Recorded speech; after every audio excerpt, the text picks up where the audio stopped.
Bajo los antiguos robles del cementerio de St. Michael en Charleston, Carolina del Sur, hay 9 tumbas que las principales familias de la ciudad se negaron a mencionar. Cada lápida lleva el nombre de un rico dueño de plantaciones que murió entre 1851 y 1855. Todos murieron en circunstancias extrañamente similares. Parálisis repentina, seguida de lo que los médicos de la época llamaron una muerte misericordiosa. Pero en 1923, cuando el cementerio fue renovado, los jardineros hicieron un descubrimiento horrible, que los funcionarios de la ciudad ordenaron sellar de inmediato de los registros públicos. En cada uno de los 9 ataúdes, las tapas de madera estaban arañadas por uñas y los cuerpos yacían en posiciones de agonía. Lo que las autoridades encontraron, después, acecharía a la élite de Charleston por generaciones. Un diario de cuero, enterrado debajo del magnolio más antiguo del cementerio. Estaba escrito con la letra de un hombre llamado Solomon Fairfax. 4 años de venganza planificada que comenzaron con los gritos de una familia y terminaron con 9 hombres enterrados vivos. La primera anotación del diario, fechada el 15 de marzo de 1851, comenzaba con una sola línea que lo explicaría todo. Hoy vi arder a mi esposa e hijos, y no hice nada para evitarlo.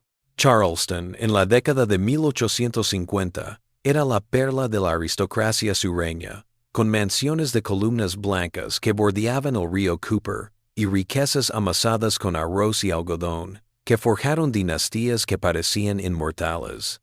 La comunidad médica de la ciudad, aunque pequeña, era muy respetada por la población rica que podía costearse médicos particulares para sus dolencias cada vez más comunes. Fiebres inexplicables, debilidad repentina, extrañas afecciones paralíticas que parecían cebarse con las familias más destacadas de Charleston con alarmante frecuencia. El médico Cornelius Hathaway había abierto su consulta en Meeting Street en 1845 y pronto se había hecho un nombre entre la nobleza de Charleston por sus tratamientos revolucionarios y su conocimiento de remedios exóticos.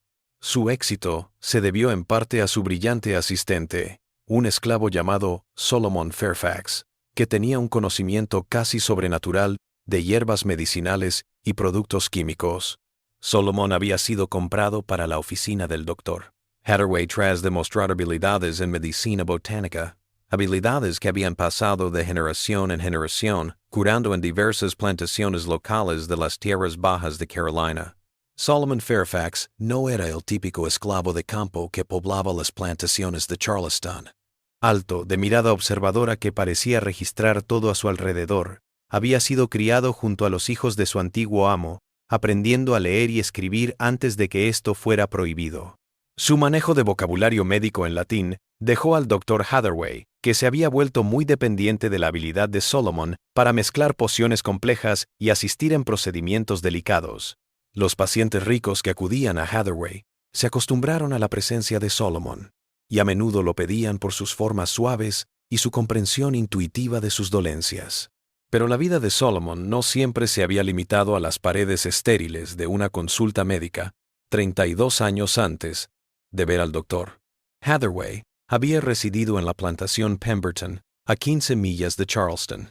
Se casó con una mujer llamada Celia y tuvo 3 hijos, 2 varones y una niña en los barracones de la plantación. Los Petton habían aceptado el trato porque las habilidades curativas de Solomon eran inestimables en tiempos de epidemias de fiebre y enfermedad que podían diezmar la fuerza laboral de una plantación de la noche a la mañana. La experiencia de Solomon había salvado tantas vidas, esclavos y libres, y le había ganado un respeto raro para alguien de su condición. Había aprendido curas para todo, desde mordeduras de serpientes hasta tuberculosis, una mezcla de remedios tradicionales africanos que le enseñó su abuela, y nuevas técnicas que aprendió observando a los médicos blancos que visitaban ocasionalmente la plantación. Los Petton incluso le habían dejado cuidar de su propia familia cuando estaban enfermos, una muestra de la confianza que tenían en ella. Pero esta comodidad llegó a su fin en marzo de 1851, cuando las deudas de juego de Edmund Petton le obligaron a vender partes de su propiedad humana para saldar sus deudas. La venta abarcaría a esposa e hijos de Solomon, quienes serían separados y vendidos en distintas plantaciones a lo largo del estado, una práctica habitual que los amos de la plantación justificaban como una necesidad económica pero que destruía familias con la misma eficacia que un desastre natural. Solomon había rogado a Edmund Patton, prometiendo servir años más sin paga si podía mantener a su familia unida. Incluso había propuesto acuerdos alternativos, tal vez alquilándose a otras plantaciones durante las temporadas altas para ganar dinero extra. Pero Patton, con acreedores llamando a la puerta, rechazó todas las negociaciones. La venta era el 14 de marzo de 1851 en el mercado de esclavos de Charleston, y nada lo impediría. La mañana del 14 de marzo amaneció gris y lluviosa, y las nubes tormentosas se amontonaban sobre el río Ashley, como si la naturaleza misma presintiera la tragedia que estaba por suceder. Salomón había estado abrazando a su familia en su pequeña cabaña toda la noche, grabando en su mente cada rasgo de sus rostros, cada aliento, sabiendo que el amanecer traería una separación para siempre. Su esposa, Celia, de 15 años, se había mantenido estoica durante toda la ordeal, ocupada en preparar a sus hijos para lo que estaba por venir. El mayor, Marcus, de 8 años, había heredado la inteligencia y la curiosidad de Solomon por el mundo exterior. Samuel, de 6 años, tenía el corazón de su padre y habilidad curativa. Solía acompañar a Solomon a recoger hierbas medicinales en los bosques alrededor de sus aposentos. Su hija, Grace, de 4 años, se aferraba a su madre con la comprensión instintiva de que algo terrible estaba a punto de suceder, aunque no podía comprender el alcance total de lo que les esperaba. Cuando llegaron los traficantes de esclavos para recoger su cargamento humano, Solomon observó impotente cómo su familia era cargada en un carro junto a otras 6 familias que estaban siendo destrozadas por la desesperación financiera de Edmund Patton. Las lágrimas de los niños se mezclaron con las promesas desesperadas de sus padres de que se encontrarían de nuevo, de alguna manera, algún día. Promesas que todos sabían que eran mentiras, diseñadas para aliviar un dolor insoportable. Pero el horror real comenzó en el viaje al mercado de esclavos de Charleston. A mitad de camino de la ciudad, una de las ruedas del carro golpeó un surco profundo en la carretera empapada por la lluvia, haciendo que el vehículo se inclinara precariamente. En el caos que se desató, Celia se cayó del carro, golpeándose la cabeza contra una roca afilada incrustada en el arcén. La sangre brotó al instante de la herida, y Solomon, aunque tenía las manos encadenadas, intentó llegar hasta ella. Los traficantes de esclavos, preocupados solo por entregar su cargamento en condiciones de venta, tomaron una decisión que perseguiría a Solomon por el resto de su vida. En lugar de buscar atención médica para Celia, la declararon una pérdida y ordenaron que el carro continuara sin ella. Salomón chilló y forcejeó mientras dejaban a su esposa sangrando e inconsciente al lado de la carretera, pero los otros esclavos lo sujetaron, sabiendo que la resistencia solo traería castigo para todos. La pesadilla continuó en el mercado de esclavos de Charleston, donde Solomon fue obligado a presenciar la venta de sus hijos a diferentes compradores. Marcus fue adquirido por un cultivador de arroz de Georgetown que explotaba mano de obra infantil para cuidar los sistemas de riego en pantanos infestados de caimanes. Samuel fue adquirido por un plantador de algodón de las montañas, conocido en toda la zona por explotar a los esclavos hasta la muerte. Grace, demasiado joven para el trabajo de campo, fue vendida como sirvienta doméstica en Savannah, donde se perdió para siempre en la red de servidumbre humana que unía las ciudades del sur. Pero Salomón mantuvo una fachada de resignación. Cualquier reacción mostraría lo mucho que lo había afectado y solo empeoraría las cosas. Sin embargo, en su interior, algo fundamental se había roto. El hombre que había pasado su vida sanando, salvando vidas, aliviando el dolor, lo vio todo destruido por la crueldad indiferente de hombres que trataban a los seres humanos como ganado que se vende cuando conviene. El doctor Hathaway, ajeno al alcance total de la tragedia de Solomon, lo compró principalmente por sus habilidades médicas, pagando un precio superior que reflejaba la reputación de Solomon como un curandero excepcional. El médico había oído hablar de las habilidades de Solomon a través de otros médicos que habían trabajado con él en la plantación Pemberton, y necesitaba desesperadamente a alguien con profundos conocimientos de compuestos medicinales para cumga compuestos que habían trabajado con él ayudar con su creciente práctica. Mientras que Solomon era arrastrado fuera del mercado de esclavos para comenzar su vida como asistente del doctor Hathaway. Echó una última mirada al lugar donde su familia había sido dispersada. En ese momento, algo frío y calculador se instaló en su corazón. Una paciencia que le permitiría esperar, aprender y finalmente hacer que los responsables pagaran un precio que igualara la enormidad de sus crímenes. Aquella noche, solo en la pequeña habitación sobre la consulta del Dr. Hathaway, su nuevo hogar, y empezó a escribir en un diario de cuero que había logrado esconder durante toda la experiencia.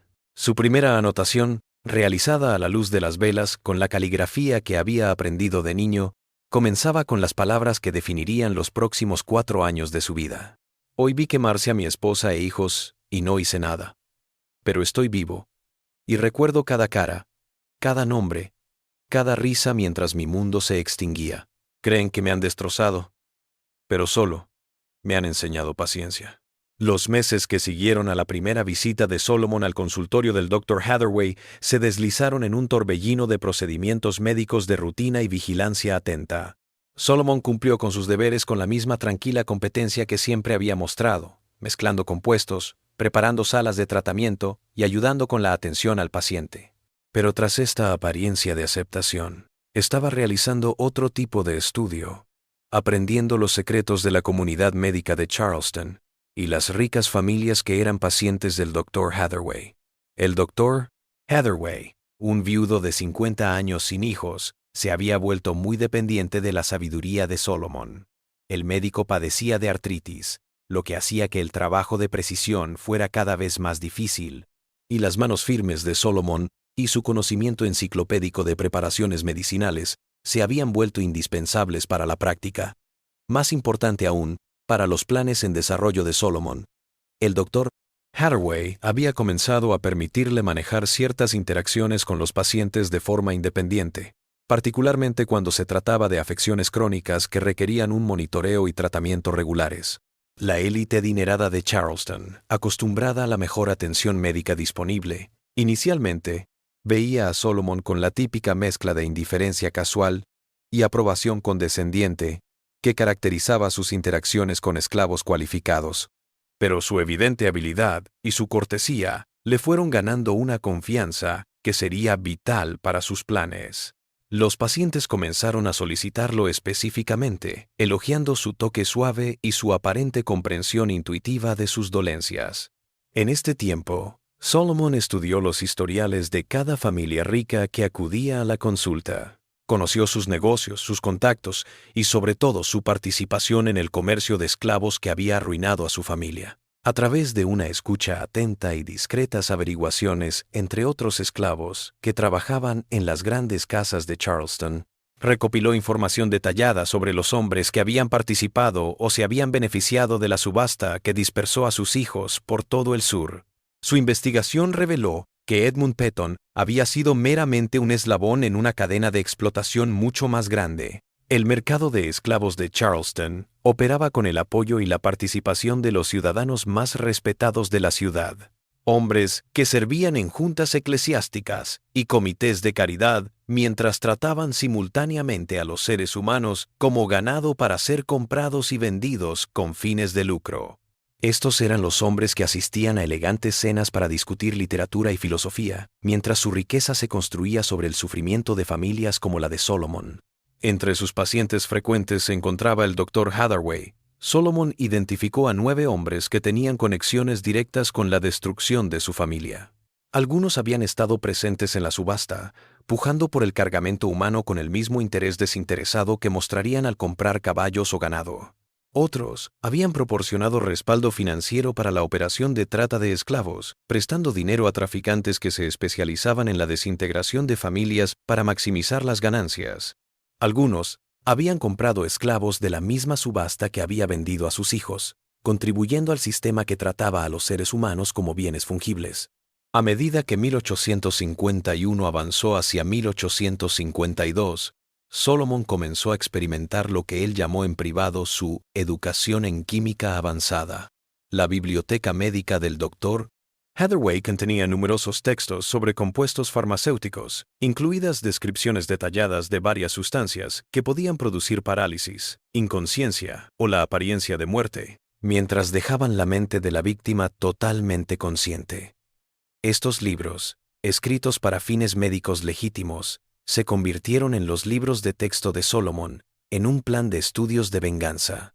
El mayor descubrimiento llegó al leer un tratado sobre toxinas vegetales sudamericanas que mencionaba un compuesto derivado de una enredadera que crecía en la cuenca del Amazonas, pero que había sido cultivada en el invernadero de un botánico de Charleston, que abastecía de especímenes exóticos a coleccionistas acaudalados. Esta toxina, cuando se preparaba adecuadamente, podía causar parálisis muscular total sin pérdida de conciencia ni de sensación de dolor en la víctima. La persona afectada parecería muerta a la observación casual, pero permanecería totalmente consciente de su entorno durante varias horas antes de que los efectos de la toxina resultaran fatales. Solomon pasó meses aprendiendo a identificar y cultivar la planta, y finalmente localizó especímenes en el invernadero del amigo del doctor Hathaway, el profesor Nathaniel Crenshaw, que enseñaba ciencias naturales en el College of Charleston. El profesor Crenshaw, ajeno al interés de Solomon por la botánica, estaba complacido de encontrar a alguien que compartiera su entusiasmo por las plantas raras y comenzó a dejar que Solomon lo ayudara con su colección de invernadero. Tras una serie de experimentos en ratones de laboratorio, Solomon calculó la dosis exacta para producir los efectos deseados. Muy poco solo causaría debilidad temporal, demasiado resultaría en la muerte inmediata. Pero la cantidad correcta crearía un estado indistinguible de la muerte para cualquiera que careciera de amplios conocimientos médicos, mientras conservaba la conciencia de la víctima el tiempo suficiente para experimentar el terror de ser enterrado vivo. La preparación mental para lo que tenía en mente exigió casi más disciplina que la química. Solomon tuvo que mantener su comportamiento amable y servicial mientras se preparaba internamente para ver sufrir a los hombres de maneras que violaban todo lo que representaba su naturaleza curativa. Justificó esta metamorfosis consultando a menudo el registro de sus hijos en su diario, refrescando su memoria sobre su destino y la fría indiferencia de los hombres que se habían enriquecido con su venta. Al acercarse el invierno en 1852, Solomon había identificado a su primera víctima, el coronel Reginald Fitzpatrick, un acaudalado plantador de arroz que no solo había asistido a la subasta donde se vendió la familia de Solomon, sino que había bromeado en voz alta sobre el potencial reproductivo de los niños ofrecidos a la venta. Fitzpatrick padecía de gota crónica y visitaba la consulta del Dr. Hathaway cada mes para los tratamientos que le daban un alivio temporal a su dolorosa condición. Las citas regulares del coronel, su confianza en las habilidades médicas de Solomon y su costumbre de llegar solo para sus tratamientos lo convirtieron en la primera víctima ideal para la campaña de venganza cuidadosamente planificada de Solomon. Pero Solomon se obligó a esperar, sabiendo que la paciencia y la ejecución perfecta serían esenciales para evitar sospechas y asegurar que los 9 hombres recibieran la justicia que merecían. En su diario, Solomon dejó descripciones de cada futura víctima, incluyendo sus dolencias, horarios de tratamiento y participación en el comercio de esclavos. Estas entradas se leían como notas de caso de un médico, pero describían un tipo muy diferente de tratamiento, uno no para curar, sino para asegurarse de que 9 hombres sintieran el mismo terror impotente que los hijos de Salomón habían sentido cuando fueron arrancados de todo lo que conocían. La metamorfosis de Solomon Fairfax en un asesino sistemático se inició con una cuidadosa preparación a lo largo de todo el año 1852. Todo debía ser perfecto, todo previsto, todo controlado. Los hombres que iba a matar no eran personas cualquiera, sino pilares de la sociedad de Charleston, cuyas muertes serían investigadas por los mejores médicos de la ciudad y por autoridades que estarían bajo presión para hallar respuestas. Lo primero que hizo Salomón fue convertirse en una pieza esencial de la consulta del Dr. Hathaway. Comenzó a llegar más temprano cada mañana para preparar la oficina, quedándose hasta más tarde cada noche para organizar los suministros médicos y demostrando tanta dedicación a su trabajo que el doctor médico sin la mañana que el herido se reportó. Hathaway confiaba cada vez más en su criterio en asuntos médicos. Esta confianza sería importante cuando Solomon tuviera que tratar a algunos pacientes él solo, fuera de la presencia del médico. El desarrollo de su compuesto paralizante requirió meses de cuidadoso refinamiento, trabajando en un pequeño cobertizo detrás de la oficina del Dr. Hathaway, ostensiblemente para preparar remedios herbales que complementaban los tratamientos del médico. Salomón, cultivó la enredadera venenosa y probó métodos de extracción. Fue peligroso. En más de una ocasión, se expuso sin querer a pequeñas dosis de la toxina, lo suficiente para experimentar un entumecimiento temporal que le dio un aterrador anticipo de lo que sus víctimas sufrirían en sus últimas horas. El compuesto en su forma final era un líquido incoloro e inodoro que podía mezclarse fácilmente con otras medicaciones sin ser detectado. Cuando se administraba en la dosis correcta, comenzaría a hacer efecto en 30 minutos, causando inicialmente debilidad y desorientación que se atribuirían a la condición médica existente del paciente. En una hora, se instalaría la parálisis completa, pero la víctima permanecería consciente y sería capaz de oír, ver y sentir todo lo que sucedía a su alrededor. Lo más crucial, la parálisis sería tan completa que sería imposible detectar la respiración o el pulso sin un examen extremadamente cuidadoso. Para los médicos de la década de 1850, que carecían de equipos de diagnóstico modernos, un paciente tratado con el compuesto de Solomon parecería haber muerto pacíficamente por causas naturales. Solo alguien que conociera bien la toxina podría reconocer las señales sutiles de que la víctima aún estaba viva pero paralizada. La elección del coronel Reginald Fitzpatrick como su primera víctima fue tanto estratégica como personal. Las visitas mensuales de Fitzpatrick para el tratamiento de la gota proporcionaban un horario predecible, y su actitud arrogante lo hacía particularmente fácil de despreciar. Pero sobre todo, Fitzpatrick vivía solo, con nada más que esclavos domésticos aterrorizados que no iban a exigir un velorio largo o un examen del cuerpo tras la muerte. El historial clínico del coronel le dio a Solomon la cobertura perfecta. Fitzpatrick sufría tanto de gota como de un corazón débil, algo que el Dr. Hathaway había estado vigilando durante varios años. Si Fitzpatrick falleciera de repente, la insuficiencia cardíaca sería el diagnóstico evidente, y no sería necesaria ninguna investigación adicional ni autopsia. El 15 de diciembre de 1852, el coronel Fitzpatrick acudió a su cita habitual, quejándose de que su gota había empeorado en los últimos 7 días. El doctor Hathaway estaba tratando a otro paciente, así que le dijo a Solomon que preparara el tratamiento habitual de Fitzpatrick y comenzara la consulta. Esta delegación rutinaria de responsabilidad proporcionó exactamente la oportunidad que Solomon había estado esperando. Mientras Solomon preparaba la medicación del coronel, añadió gotas medidas con precisión de su compuesto paralizante a la solución. Años de práctica médica le habían enseñado a mantener manos firmes y una expresión tranquila incluso en situaciones estresantes. Habilidades que le sirvieron bien cuando cruzó la línea de sanador a asesino. Fitzpatrick, acostumbrado a recibir tratamientos de Solomon, consumió la medicación sin preguntar ni dudar. La conversación que siguió quedaría grabada en la memoria de Solomon para siempre. A medida que la toxina comenzaba a hacer efecto y Fitzpatrick empezaba a sentirse débil, Solomon se sentó junto a la silla del coronel y habló con el mismo tono suave que siempre había usado con los pacientes. «Coronel Fitzpatrick», dijo Solomon en voz baja, «mi nombre es Solomon Fairfax, y usted destruyó a mi familia en la subasta de esclavos del 14 de marzo de 1851. Usted se rió cuando vendieron a mis hijos. Se burló de su utilidad como ganado reproductor. ¿Recuerda ese día?»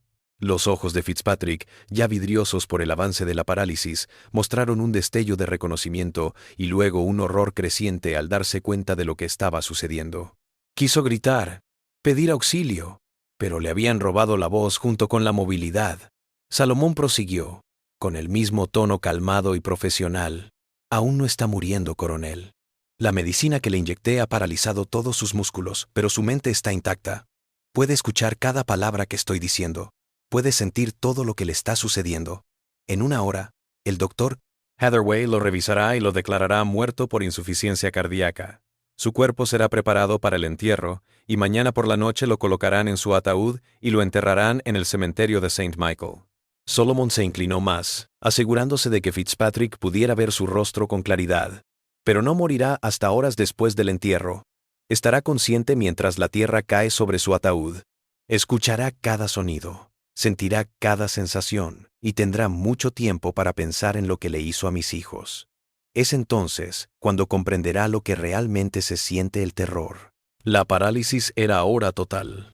Fitzpatrick parecía un cadáver, pero Solomon podía ver la desesperada conciencia en sus ojos, el esfuerzo frenético por comunicarse o escapar de alguna manera de su cuerpo inmovilizado.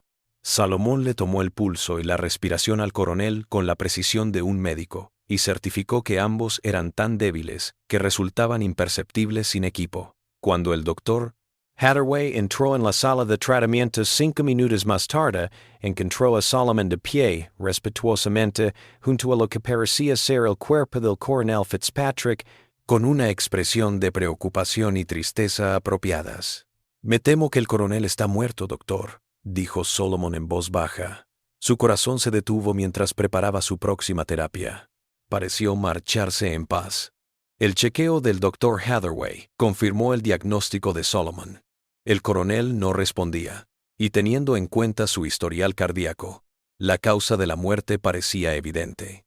En una hora, el cuerpo fue llevado a la mansión de Fitzpatrick, donde se hicieron preparativos para un funeral adecuado para uno de los ciudadanos más importantes de Charleston. Salomón fue al funeral y se quedó de pie en la parte para esclavos mientras bajaban el ataúd del coronel Fitzpatrick a la tierra. Mientras las primeras paladas de tierra golpeaban la tapa de madera, Solomon se preguntó si Fitzpatrick todavía estaba consciente, si aún se daba cuenta de lo que le estaba sucediendo. El pensamiento no le trajo satisfacción, solo una fría sensación de que por fin se había hecho justicia. Esa noche, Solomon hizo la segunda anotación en su diario. El coronel Fitzpatrick ha pagado por sus crímenes. 8 más. La justicia es paciente, pero también es certera. Los meses que siguieron al funeral del coronel Fitzpatrick se arrastraron, y Solomon esperó a ver si su método había levantado sospechas. Los círculos sociales de Charleston estaban alborotados con las esperadas condolencias y recuerdos de las contribuciones del coronel a la comunidad, pero no se plantearon preguntas sobre las circunstancias de su muerte. El doctor Hathaway comentó el caso a otros médicos como ejemplo de lo rápido que la insuficiencia cardíaca podía matar incluso a personas aparentemente sanas. Y la reputación de Solomon como cuidadoso asistente médico quedó intacta. Esta exitosa ejecución de su primera venganza le dio a Solomon confianza para proceder con la segunda fase de su plan, pero también lo obligó a enfrentar el costo psicológico de lo que estaba haciendo. A pesar de años de dedicación y total convicción de la justicia de su causa, observar a un hombre morir de miedo le había impactado más de lo que hubiera reconocido. No pudo dormir durante semanas después, no por culpa, sino por la imaginación de lo que Fitzpatrick había soportado en esas últimas horas. Enterrado vivo, la elección de su segunda víctima exigió paciencia en el tiempo y en el modo. Solomon necesitaba evitar establecer cualquier patrón que pudiera atraer la atención, lo que significaba variar tanto los intervalos entre las muertes como las causas aparentes. Su investigación había señalado a Marcus Calverton, el juez que había presenciado la venta de la familia de Solomon, y había defendido en los tribunales la separación de familias de esclavos como una necesidad para mantener el orden y la eficiencia económica. El juez Calverton sufría fuertes jaquecas que habían ido en aumento durante los últimos 2 años y por las que tenía que ser tratado por el doctor Hathaway cada vez más a menudo. La posición del juez le dio a Solomon tanto la oportunidad como la coartada perfecta.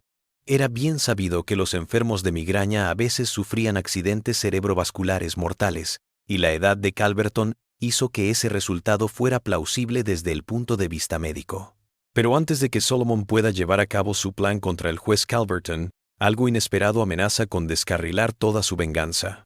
En marzo de 1853, el doctor Hathaway informó que pensaba aceptar un socio menor, un joven médico llamado Dr. Timothy Henderson, recién graduado de la Escuela de Medicina en Filadelfia y deseoso de abrirse camino en el mundo médico de Charleston. La llegada del Dr. Henderson a la consulta implicaría un mayor control sobre las acciones de Solomon, más ojos para presenciar sus encuentros con pacientes, más complicaciones para suministrar su paralizante sin ser descubierto. Aún peor, el Dr. Henderson se había capacitado con médicos al tanto de los últimos desarrollos en medicina forense, incluidas formas de identificar sustancias extrañas en personas fallecidas. Salomón comprendió que tendría que adelantar mucho su cronograma. En lugar de escalonar las muertes de sus víctimas a lo largo de años, como había pretendido en un principio, tendría que llevar a cabo su tarea en cuestión de meses, antes de que la presencia del Dr. Henderson cerrara el negocio. Esta apertura en su agenda le obligaría a tomar más riesgos y aceptar menos que condiciones ideales para algunos de sus asesinatos planificados. La necesidad de hacer algo rápido llevó a Solomon a su primera gran equivocación. Mientras lo estaba preparando para el tratamiento del juez Calverton en abril de 1853, Solomon accidentalmente usó un poco más de lo normal de su compuesto paralizante. La aparente muerte del juez ocurrió más rápidamente de lo esperado, y la intensidad de la parálisis fue tan completa que incluso el doctor Hathaway observó algo extraño en el estado del cuerpo. «¡Qué extraño!», murmuró el Dr. Hathaway mientras examinaba el cadáver del juez Calverton. «La rigidez muscular parece más pronunciada de lo habitual para las víctimas de accidentes cerebrovasculares. Y mire sus ojos. Hay algo casi desesperado en su expresión». El corazón de Solomon se aceleró al ver al Dr. Hathaway realizar un examen más exhaustivo de lo que había realizado en el coronel Fitzpatrick. Durante unos minutos angustiantes, Solomon pensó que todo su plan estaba a punto de revelarse. Pero la educación médica del Dr. Hathaway, aunque minuciosa para su época, carecía del conocimiento específico necesario para reconocer los efectos de la toxina exótica de Solomon. Tras 15 minutos, el médico dictaminó que los extraños síntomas eran solo consecuencia del accidente cerebrovascular tan grave que había sufrido el juez Calverton. «El pobre hombre debió de sufrir horrores en sus últimos instantes», comentó el doctor de Storgo. Hathaway, sin saberlo, describiendo lo que el juez Calverton estaba experimentando en ese mismo momento, paralizado pero consciente mientras su cuerpo era preparado para el entierro. Al funeral del juez Calverton acudieron incluso más ciudadanos notables que al del coronel Fitzpatrick, lo que era de esperar de un hombre que había servido a la comunidad legal de Charleston durante más de 30 años. Solomon observó desde la barraca de esclavos cómo el ataúd del juez era descendido al cementerio de St. Michael a 3 filas de donde estaba enterrado el coronel Fitzpatrick. Cuando terminó el funeral, Solomon se dio cuenta de algo que le heló la sangre. Un joven de pie en la parte trasera de la multitud, tomando notas en un pequeño libro de cuero. El anotador era Thomas Grimby, un periodista del Charleston Mercury, que había comenzado a investigar lo que él llamaba en privado el fenómeno de las muertes prominentes. Una serie de muertes repentinas entre la élite de la ciudad que parecían estadísticamente improbables. Grimby se había dado cuenta de que durante los últimos 6 meses, Charleston había perdido a varios ciudadanos ricos debido a emergencias médicas inesperadas, todas bajo circunstancias que eran médicamente explicables, pero colectivamente sospechosas. La entrada de Solomon en su diario esa noche reflejó su creciente conciencia de que el tiempo se estaba agotando. El juez Calverton ha unido al coronel Fitzpatrick en la justicia, pero sospecho que otros están notando patrones que podrían poner en peligro la finalización de mi misión. Debo acelerar el paso, aunque eso implique asumir más riesgos. La aceleración del cronograma de Solomon significó que su tercera víctima tendría que ser eliminada en cuestión de semanas en lugar de meses.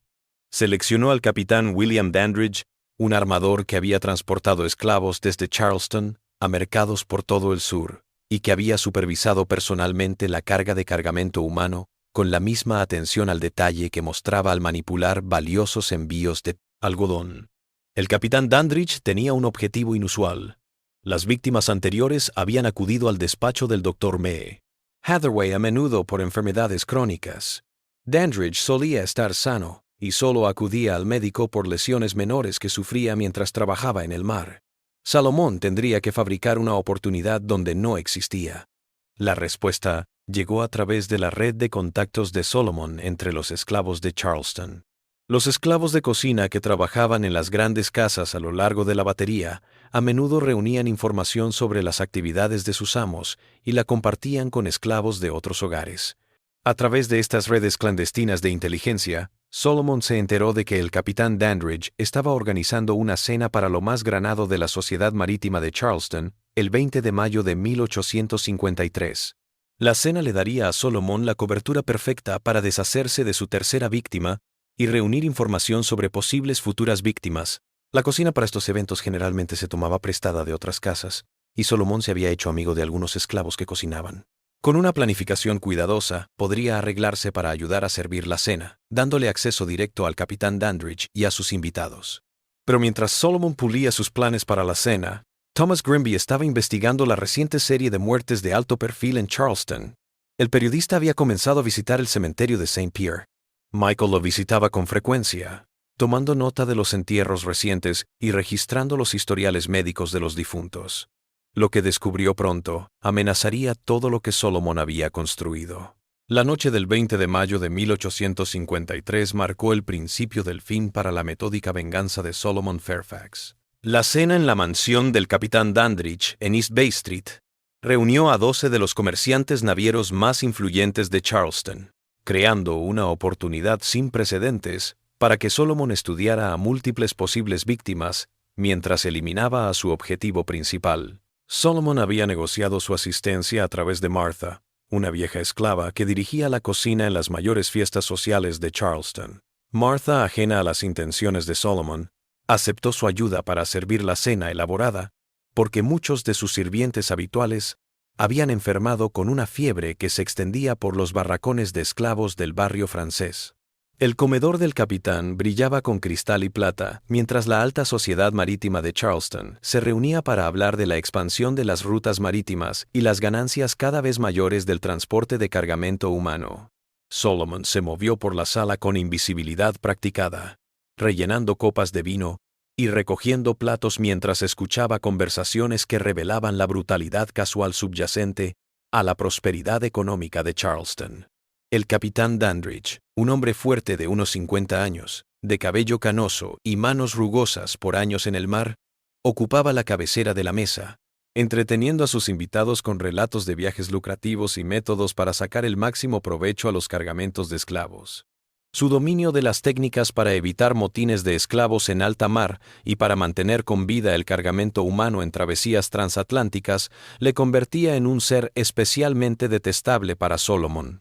Mientras la noche caía, Solomon reconoció a otros hombres en la esclavitud que eran esclavistas en potencia. Lo que escuchó en sus conversaciones reveló una conspiración mucho mayor que los simples traficantes que vendieron a su familia.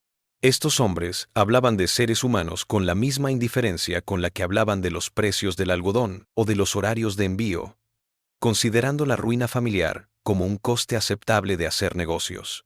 La oportunidad de Solomon llegó en el plato final, un complejo postre que debía prepararse individualmente para cada comensal. En la cocina del capitán Dandridge, Solomon vertió su paralizante brebaje en la porción de pastel empapado en brandy del capitán, una técnica que había perfeccionado durante meses de práctica. La toxina se absorbió en el postre empapado en alcohol, enmascarando cualquier sabor posible y garantizando una rápida absorción en el organismo de la víctima. El capitán Dandridge devoró su postre con gusto, elogiando a Martha por su excelente preparación y solicitando la receta para su propio cocinero. A los 30 minutos empezó a sentir los primeros efectos del brebaje de Solomon, un mareo que atribuyó al vino de la noche anterior y al calor del atestado comedor. La parálisis avanzaba, y el capitán Dandridge se disculpó de la mesa diciendo que necesitaba aire fresco para despejar la cabeza. Salomón, desde la puerta de la cocina, vio al capitán dirigirse a su estudio privado y desplomarse en su sillón de cuero justo cuando la toxina surtía efecto. El hallazgo de la muerte del capitán Dandridge 20 minutos después desencadenó exactamente la escena que Solomon había esperado evitar. En vez de morir en silencio en el consultorio del Dr. Ponto Hathaway, el capitán había muerto frente a 12 testigos que ahora exigían explicaciones. El doctor, uno de los invitados a la cena, Samuel Pettigrew, inspeccionó el cuerpo mientras los demás observaban con creciente horror. «Esto es muy extraño», dijo el doctor Pettigrew tras el chequeo inicial. «El capitán Dandridge parece haber tenido algún tipo de convulsión, pero no hay signos evidentes de derrame cerebral o insuficiencia cardíaca. La tensión muscular es intensa, como si me hubieran envenenado». Envenenado resonó entre la multitud reunida, atrayendo el tipo de atención que Solomon había estado tratando de evitar. En una hora, 2 médicos más habían sido llamados para examinar el cuerpo del capitán Dandridge, y para la mañana la noticia de la muerte sospechosa se había extendido por la sociedad de Charleston. Thomas Grimby, el periodista que había estado cubriendo la serie de asesinatos de alto perfil, llegó a la mansión del capitán Dandridge antes del amanecer, interrogando a sirvientes e invitados mientras los eventos de la noche aún estaban frescos en sus mentes. Su investigación descubrió que Solomon había estado en la cena, la primera vez que alguien podía vincularse con las recientes muertes de la élite de Charleston.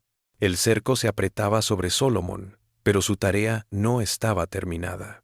6 de sus futuras víctimas aún vivían, y el creciente escrutinio hacía que fuera poco probable que pudiera deshacerse de ellas con sus métodos habituales. La desesperación y la conciencia de que se le agotaba el tiempo empujaron a Solomon a la más arriesgada de sus acciones. Intentaría eliminar a varios objetivos a la vez, por un medio que garantizara el máximo terror, aunque ello le costara la captura casi segura. La investigación de Solomon había descubierto una reunión secreta el 15 de junio de 1853, en la que 6 de los mayores traficantes de esclavos de Charleston se reunirían en las oficinas de Henderson and Associates para ultimar contratos para una gran expansión de sus negocios.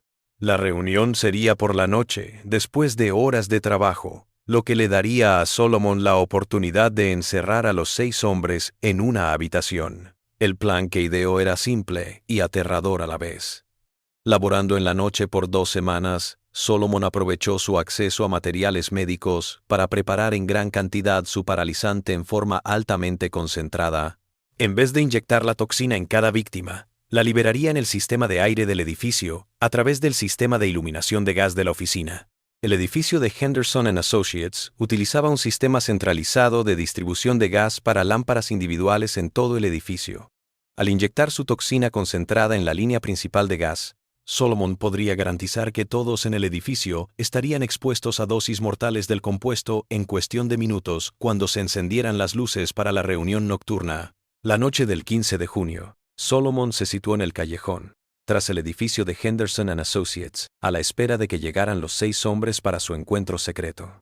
A las 8 en punto, las luces de gas de la oficina se encendieron, la reunión había comenzado y la trampa de Solomon se estaba cerrando. En 30 minutos, el edificio estaba en silencio. Salomón esperó 1 hora más para asegurarse de que la parálisis hubiera hecho efecto por completo antes de utilizar una llave duplicada que había conseguido gracias a una planificación meticulosa para acceder al edificio por la puerta trasera. La vista que lo recibió en la sala de conferencias principal fue a la vez aterradora y gratificante. 6 hombres estaban sentados alrededor de una mesa de caoba, sus cuerpos congelados en las posiciones en que habían sido sorprendidos por la parálisis. Sus ojos, lo único que aún podía moverse, seguían a Solomon por la habitación, mostrando el horror y la comprensión atrapados en sus cuerpos paralizados. Salomón se acercó a cada hombre en particular, dirigiéndose a ellos con el mismo tono calmado y profesional que había empleado con sus otras víctimas. Se identificó y les reveló lo que les estaba sucediendo, describiendo clínicamente cómo permanecerían conscientes durante su entierro y las horas de asfixia que les seguirían. Las miradas en sus ojos pánico, incredulidad, súplicas desesperadas le dieron a Solomón una satisfacción para la cual años de planificación no lo habían preparado. Pero el éxito de Salomón no duró. Mientras se disponía a abandonar el edificio y dejar que las víctimas fueran encontradas a la mañana siguiente, oyó pasos en el pasillo, fuera de la sala de conferencias. Había alguien más en el edificio, alguien que no tenía derecho a estar allí según la vigilancia de Solomon sobre la reunión. La puerta se abrió para mostrar a Thomas Grimby, el periodista que había estado investigando la reciente serie de muertes sospechosas en Charleston. Grimby había estado rastreando indicios de que la reunión de esa noche era una pieza clave de su investigación, y había llegado justo a tiempo para ver a Solomon de pie sobre 6 cuerpos aparentemente muertos. «Así que es cierto», murmuró Grimby, su voz llena de horror y vindicación a la vez. «Alguien ha estado matando a la élite de Charleston, y tú eres el culpable». Salomón sintió que sus elaborados planes se habían derrumbado a su alrededor. No había manera de justificar su presencia en la habitación o la conveniente muerte de 6 hombres que había tenido en la mira. La investigación del periodista le había llevado a la misma conclusión a la que pronto llegarían las autoridades de Charleston. Alguien con conocimientos médicos y acceso a información sobre las rutinas de las víctimas había estado llevando a cabo una campaña sistemática de asesinato. «Mataron a mi familia», dijo Solomon, sin intentar excusarse. «Vendieron a mis hijos como ganado y dejaron a mi esposa morir al costado del camino. Esto es justicia, no asesinato. La reacción de Grimby mostró lo enredada que era la cuestión racial en Charleston, incluso ante un crimen evidente. Como periodista, me dedicaba a revelar la verdad sobre los asesinatos. Como sureño, conocía la verdad sobre el sistema de esclavitud que había provocado la venganza de Solomon. El choque entre estas dos visiones generó un instante de duda que definiría el destino de ambos hombres. Esos hombres de ahí, dijo Grimby, señalando a las víctimas paralizadas. Todavía están vivos, ¿verdad? Por eso sus ojos parpadean. Les ha hecho algo que los hace parecer muertos mientras están conscientes. Salomón asintió, sin ganas de discutir lo evidente. Experimentarán exactamente lo que sintieron mis hijos cuando fueron arrancados de todo lo que conocían. Tendrán horas para reflexionar sobre sus acciones, tal como mi familia tuvo horas para reflexionar sobre su destino en ese viaje en carreta al mercado de esclavos. Lo que siguió se escribiría en el propio diario de Grimby, descubierto décadas después en una renovación de su antigua casa. El periodista se debate entre su deber de informar sobre un asesino en masa y su empatía por las injusticias que lo habían generado. No puedo permitir que siga, dijo Grimby al fin. Pero tampoco puedo pasar por alto lo que lo trajo aquí. Aquellos hombres tomaron parte en un sistema que considera a los seres humanos como ganado. Se aprovecharon de la fragmentación familiar y la venta de niños. En cualquier sociedad, justa pagarían por eso. La respuesta de Solomón dejó al descubierto el andamiaje filosófico que lo había apoyado durante 4 años de planificación y ejecución. En un mundo justo, mi familia nunca habría sido destruida en primer lugar. Y como la justicia nos fue negada por vías legales, creé mi propia justicia con el conocimiento que su sistema me proporcionó. La pelea de Solomon y Grimby se vio interrumpida por voces que se acercaban desde fuera del edificio. Otros llegaban a curiosear a la reunión, ya sea porque se suponía que debían estar presentes o porque alguien había notado movimiento en el edificio. Ambos hombres sabían que en cuestión de minutos la escena sería descubierta y el destino de Solomon estaría sellado. «Hay una escalera trasera», murmuró Grimby. «Todavía podría escapar. Podría posponer el informe de esto por unas horas, darle tiempo de llegar al campo». Pero Salomón ya había asumido que su misión acabaría en captura o en muerte. 9 hombres habían destruido a su familia y él solo había matado a 6. Los otros 3 sobrevivirían para disfrutar de sus delitos, y el sistema que los había producido permanecería intacto. «No voy a escapar», dijo Solomon, con la misma calma y certeza que habían definido todas sus acciones. «Traedlos aquí, que vean lo que hice. Quizás cuando esta historia se propague, otros se den cuenta de que incluso los esclavos tienen límites a lo que soportarán en silencio». Las voces externas aumentaron, y escuché pasos en las escaleras delanteras del edificio.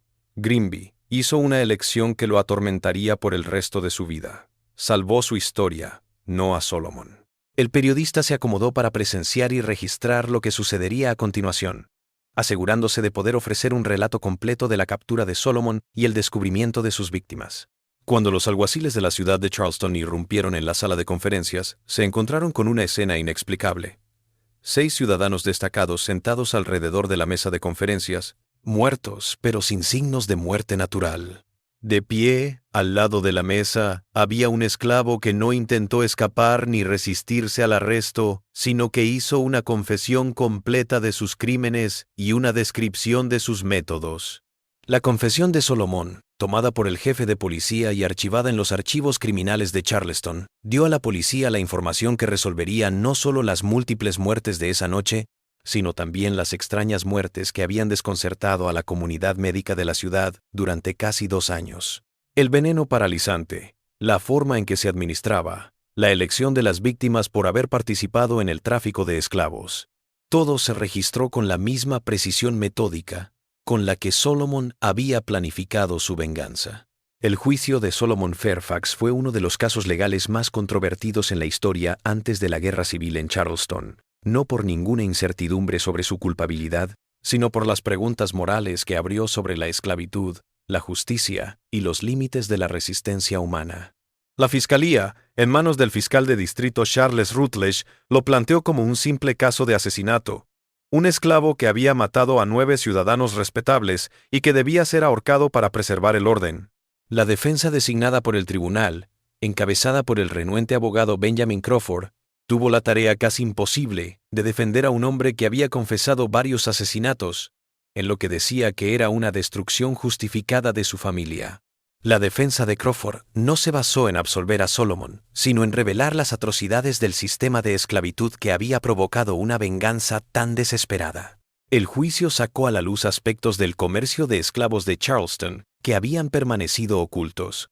Los relatos de los métodos por los cuales se separaban las familias, la crueldad indiferente de las subastas de esclavos y la total indefensión legal de los esclavos ofrecieron un reflejo incómodo para una sociedad que prefería pensar en la esclavitud como una institución benigna. El relato de Solomon sobre cómo vio a su familia destrozada sin poder hacer nada obligó a la élite de Charleston a reconocer el coste humano de su sistema económico. La cobertura del juicio por parte de Thomas Grimby para el Charleston Mercury creó una sensación en todo el sur. Sus artículos, que incluían pasajes del diario de Solomon y descripciones del paralizante compuesto, se reprodujeron en periódicos desde Virginia hasta Luisiana. La historia del esclavo que había usado sus conocimientos de medicina para vengarse se convirtió en objeto de fascinación y horror para los amos de esclavos de toda la zona. Los detalles médicos de los delitos de Solomon fueron objeto de interés de la comunidad científica.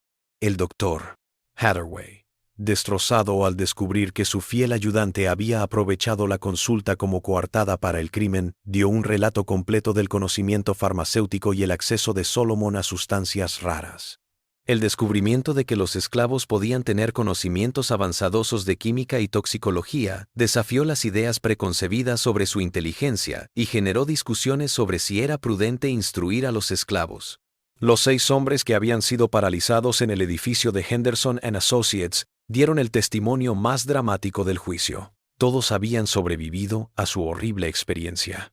Aunque su experiencia de horror varió según cuánto tiempo habían estado conscientes después de su aparente muerte. Sus historias de estar paralizado pero consciente, escuchando que se declarara su muerte y se discutieran los arreglos funerarios, les dieron una comprensión visceral de la venganza de Salomón, que las palabras legales no podían comunicar. El coronel Harrison Vance, uno de los sobrevivientes, relató la tortura mental que sufrió. Podía escucharlo, sentirlo, pero no podía mover un músculo. Cuando mi esposa se derrumbó sobre mi cuerpo, deseé consolarla, decirle que todavía estaba vivo, pero estaba atrapado en mi cadáver mientras hacían los preparativos para mi funeral. Si Solomon Fairfax quería enseñarme el miedo, lo hizo con creces. El descubrimiento de que 3 de las antiguas víctimas de Solomon, el coronel Fitzpatrick, el juez Calverton y el capitán Dandridge, habían sido enterrados vivos, provocó una protesta pública que trascendió los límites de Charleston. Las familias de todo el sur comenzaron a preguntarse si sus propios seres queridos fallecidos habían muerto realmente por causas naturales o por un envenenamiento similar. La avalancha de exhumaciones y autopsias abrumó a la comunidad médica de Charleston y generó una sospecha que perduró durante años. El mismo Salomón permaneció en silencio y sin arrepentimiento por lo que había hecho, lamentando únicamente no haber podido llevar a cabo su misión contra las 9 víctimas planificadas. Su última declaración ante el tribunal dio un resumen escalofriante de sus motivaciones y métodos. Fui entrenado para salvar vidas y aliviar el sufrimiento. Pero cuando esta sociedad mató a mi familia y lo llamó legal y justo, descubrí que el mismo conocimiento que podía curar, también podía garantizar la justicia. No pido piedad, porque no se tuvo piedad con mi esposa e hijos. Solo les ruego que cuando me condenen, recuerden que no soy yo quien creó el sistema que exige esta venganza. El jurado deliberó durante menos de 1 hora. Solomon Fairfax fue hallado culpable en todos los cargos y condenado a la horca, una sentencia que no sorprendió a nadie, en vista de la gravedad de sus delitos y la necesidad social de preservar el orden en una sociedad esclavista, pero la rapidez de la condena no cerró el debate ético que su caso había abierto sobre la esclavitud, la justicia y la humanidad de los esclavos. Solomon fue ahorcado el 15 de octubre de 1853 frente a una multitud de más de 2,000 personas que acudieron a ver morir al criminal más famoso de Charleston. Sus últimas palabras desde la horca, con la misma tranquilidad y convicción con la que había afrontado todo el juicio, Fueron anotadas por Thomas Grimby y aparecieron en periódicos de todo el sur. Muero con la convicción de que 9 hombres sintieron el terror que mis hijos sintieron cuando fueron vendidos lejos de todo lo que amaban. Ese saber le da sentido a mi muerte. Pero este sistema que crea tal desesperación continuará, y otras familias sufrirán como lo hizo la mía. Cuando eso suceda, recuerden que incluso el hombre más paciente tiene límites a lo que soportará en silencio. El cuerpo de Solomon fue sepultado en una tumba sin nombre fuera de los límites de la ciudad de Charleston, tal como lo estipulaban las leyes contra el entierro de criminales ejecutados en tierra consagrada. Pero su diario, incautado como evidencia en el juicio, nunca fue devuelto a las autoridades después de que terminó el caso. A Thomas Grimby, a quien se le había mostrado el diario para que lo revisara mientras cubría el juicio, había hecho copias extensas antes de devolver el original al secretario judicial. Años después, cuando Grimby estaba escribiendo sus memorias, enterró el diario de Solomon bajo el magnolio en el cementerio de St. Michael, junto a las graves of the men Solomon had slain. El mismo periodista en su crónica de 1889 aclaraba: «No pude destruir el acta de una venganza tan estudiada, pero no pude dejarla como ejemplo para que otros imitaran. Tal vez las generaciones futuras, con sus propias ideas de justicia y esclavitud, puedan entender mejor la horrible necesidad que obligó a Solomon Fairfax a ser tanto sanador como asesino». El hallazgo del diario de Solomon en 1923, al reabrir el cementerio que reveló las marcas de arañazos en el interior de 9 ataúdes, dio la prueba definitiva de una historia que se había convertido en leyenda. La evidencia física, los arañazos desesperados de uñas en las tapas de madera de los ataúdes, confirmó el relato de Thomas Grimby en todos los aspectos. La ciudad de Charleston designó inmediatamente el hallazgo como material histórico sensible y selló todos los registros del caso. La razón oficial adujo motivos de seguridad pública y riesgo de tensiones raciales, pero muchos pensaron que la verdadera razón era proteger las buenas conciencias de las grandes familias cuyos antepasados habían participado o se habían beneficiado del comercio de esclavos. La venganza de Solomon Fairfax se extendió mucho más allá de Charleston. En todo el sur anterior a la Guerra de Secesión, los propietarios de esclavos se volvieron cada vez más desconfiados de los esclavos educados, particularmente aquellos con conocimientos médicos o acceso a compuestos farmacéuticos. Se sancionaron nuevas leyes que limitaban a los esclavos el acceso a libros, educación médica y científica, pues las autoridades se percataron de que la educación podía convertir a los oprimidos en enemigos peligrosos. El caso también impactó la medicina forense en los Estados Unidos. El paralizante exótico que había empleado Salomón estimuló la búsqueda de formas de identificar toxinas inusuales en cadáveres, mejorando las técnicas de examen post-mortem que ayudarían en las investigaciones criminales del futuro. Pero tal vez, la mayor influencia de la historia de Solomon fue en el discurso nacional sobre la esclavitud misma. El descubrimiento de que incluso los esclavos más sumisos y leales podían guardar años de furia reprimida, desafió las suposiciones básicas sobre la estabilidad y la justificación moral de la institución. Si un hombre como Solomon Fairfax, educado, leal a sus amos, podía tramar y llevar a cabo una venganza tan fría, ¿qué revelaba eso sobre los verdaderos sentimientos de los millones de otros esclavos en todo el sur?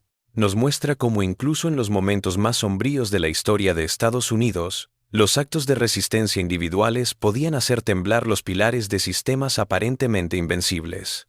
La historia de Solomon Fairfax nos muestra que la justicia retrasada no siempre es justicia denegada. A veces solo se disfraza, en formas más horribles,